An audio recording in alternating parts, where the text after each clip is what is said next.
Good morning all. It's a Saturday morning and a little repair job for my seitz heki number 2 roof that suffered damage from the gas explosion a couple of weeks ago.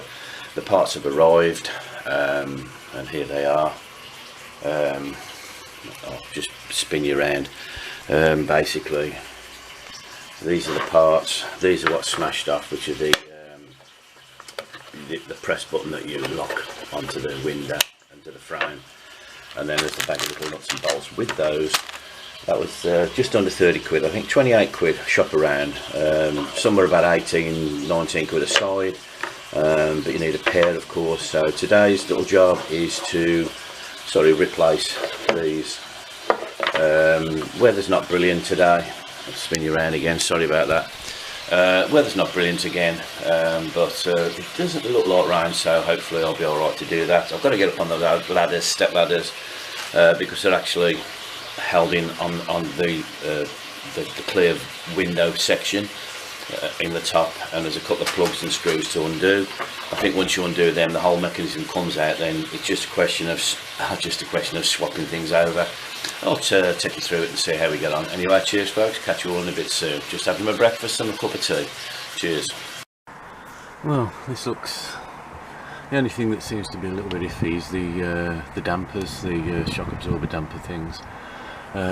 He's trying to work out how to get them out of that hole there, and then it's just basically 4 screws. I don't know, I'm supposed to do that with one hand, but probably outside. Anyway, yeah, because these have all got to come out and they're on them by them stupid clip things, which as you can see, I've got a collection of them here. So battery's running low. Okay, cheers.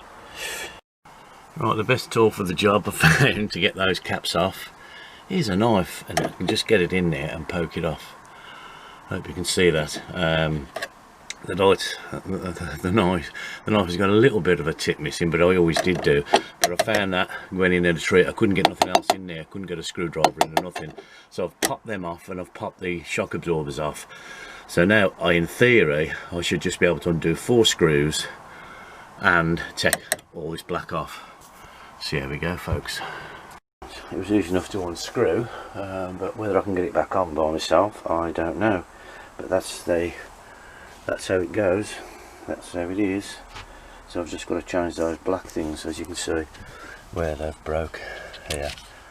Yeah, and this one's broke of course, as you can see. You can't see it, but there you go. Rubbish, absolute rubbish. It's the worst thing I've ever bought.